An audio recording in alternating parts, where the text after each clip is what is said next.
एक सुहाना सा दिन होता है और मगन, रामलाला, चंदन, राजन, तपन और गोलू के पापा गांव के बरगद के पेड़ के नीचे बैठकर अपनी शाम की गपशप कर रहे हैं। अरे रामलाला और चंदन, तुम्हारी फसल कैसी चल रही है इस साल? अरे बंधु, क्या बताएं, बारिश ने तो परेशान कर रखा है। सही बात, बारिश की कमी ने दिमाग खराब कर दिया है। सरपंच गांव वालों के लिए एक खबर लेकर आता है। अच्छा मेरे गांव के भाइयों, सुनो जरा, हमारी सरकार ने किसानों के लिए शहर में एक सेमिनार का आयोजन किया है, जिसमें वो खेतों के बारे में और भी कुछ जानकारी देंगे। तो मुझे लगता है कि हमें वहाँ जाना चाहिए। सरपंच जी, मेरे खेतों में कीड़ों ने परेशान कर दिया है, उसके लिए कुछ जानकारी मिलेगी क्या? बिल्कुल, तुम्हारे खेतों के बारे में तुम्हें सारी जानकारी देंगे वो लोग। तुम तीनों को जाना चाहिए, बहुत फायदा होगा तुम्हें उससे। ये कहकर सरपंच वहाँ से चला जाता है और तीनों सोचते हैं कि वो शाम के वक्त मैदान पर मिलेंगे और वहीं से रवाना हो जाएंगे। तीनों दोस्त मैदान पर मिलते हैं और जैसे ही निकलना शुरू करते हैं तभी एक बांसुरी की आवाज सुनकर वो भी उसी ओर सम्मोहित स्थिति में चलना शुरू कर देते हैं।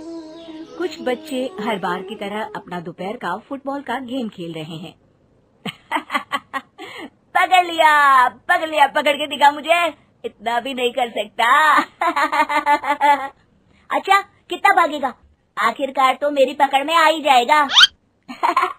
हाँ, तुझे पता नहीं तपन, राजन कितनी तेज दौड़ लगा सकता है। खेलते खेलते अचानक से एक बांसुरी की मीठी आवाज सुनाई पड़ती है। सारे बच्चे उसका पीछा करने लगते हैं। शाम हो गई है और बच्चों के घर न आने की वजह से उनकी माँ मैदान में पहुँच जाती है। राजन बेटे, अरे ओ राजन बेटे, किधर चले गए? इतनी देर हो गई, घर वापस क्यों नहीं आए बेटे?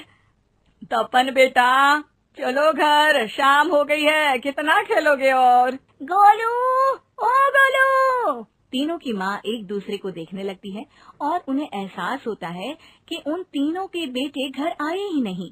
अरे राजन और गोलू की मम्मी, आप इधर? राजन और गोलू घर नहीं आए क्या अभी तक? नहीं तो दोपहर में राजन मुझे बताकर गया था कि वो तपन और गोलू के साथ खेलने जा रहा है। मैंने सुना है कि गांव में एक चुड़ैल घूम रही है, कहीं वही तो नहीं ले गई ना हमारे बच्चों को? ऐसा कुछ नहीं हुआ होगा, हम तीनों अलग अलग जगह ढूंढते हैं, इधर ही खेल रहे होंगे तीनों बच्चे।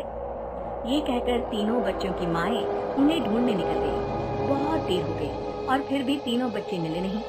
तीनों की माएं मैदान पर फिर से मिलती हैं। सुनिए जी, ये तीनों मिल ही नहीं रहे और मेरे दिमाग में बहुत बुरे बुरे ख्याल आ रहे हैं। आप चिंता मत कीजिए, हम सरपंच से जाकर बात करते हैं, वो हमारी मदद करेंगे। गोलू की माँ सही कह रही हो आप, चलो चलते हैं। एक उम्मीद की आशा लेकर तीनों अपने बेटों की फिक्र में सरपंच के घर जा पहुंचती है। सरपंच अपनी शाम की चाय पी रहे हैं और अखबार पढ़ रहे हैं।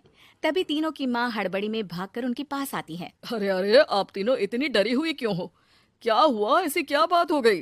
तिवारी जी, हमारे लड़के दोपहर से खेलने गए हैं और अब तक लौटे नहीं हैं।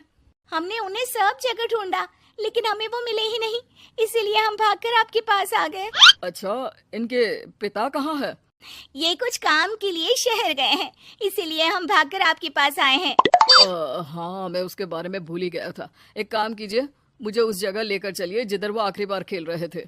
सरपंच घर से एक डंडा लेकर तीनों के साथ मैदान की ओर निकल पड़ते हैं। तीनों मैदान पर पहुंच जाते हैं और उन्हें ढूंढने के लिए कुछ सुराग खोजना शुरू करते हैं। आपको कोई ऐसी जगह पता है जहाँ ये तीनों साथ में मिलते हैं? नहीं जी, ऐसी तो कोई जगह नहीं पता। अचानक से वही बांसुरी की आवाज आना शुरू हो जाता है और सरपंच सम्मोहित होकर उस आवाज की तरफ जाना शुरू कर देते हैं। अरे तिवारी जी, आप ठीक तो हैं? कहाँ जा रहे हैं? अरे ओ तिवारी जी, वो हमें सुन नहीं पा रहे हैं क्या? सरपंच बांसुरी की धुन में झुककर उसी दिशा में आगे बढ़ रहे थे। ये आवाज कैसी? ऐसा लग रहा है कि कोई बांसुरी बजा रहा हो। हाँ, सरपंच जी भी उसी दिशा में जा रहे हैं। सरपंच का पीछा कर तीनों मैदान के टूटे हुए बंगले पर पहुंच गए और सरपंच के पीछे दरवाजे के अंदर घुस गए। तीनों बंगले के अंदर झांकते हैं तो देखते हैं कि बहुत अच्छे से संभाला गया है बंगला। उतने में एक हंसी की आवाज आती है।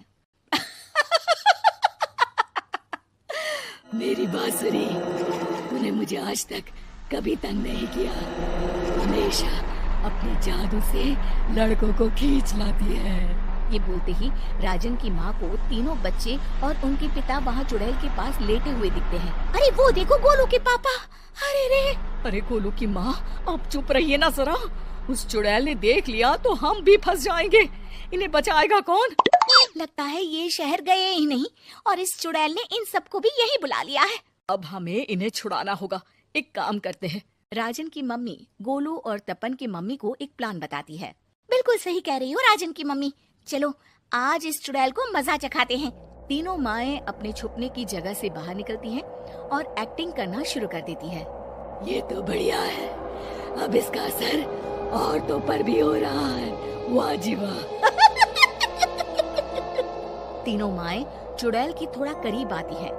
राजन और गोलू की माँ चुड़ैल को पकड़ लेते हैं और तपन की माँ बांसुरी हाथ से पकड़कर तोड़ देती है। अरे पागल औरत, ये क्या कर दिया? मेरी बांसुरी को तोड़ दिया। अब मेरी शक्तियाँ खत्म हो जाएगी। तुम्हें तो अरे तुझे क्या लगा चुड़ैल कहीं की हमारे बच्चों को और पतियों को हाथ लगाएगी तू? बांसुरी टूटने की वजह से चुड़ैल खाक होकर गायब हो जाती है और सारे लोगों की आंख खुल जाती है। सब अपने परिवार को लेकर उस बंगले से बाहर निकल जाते हैं। कहते हैं ना,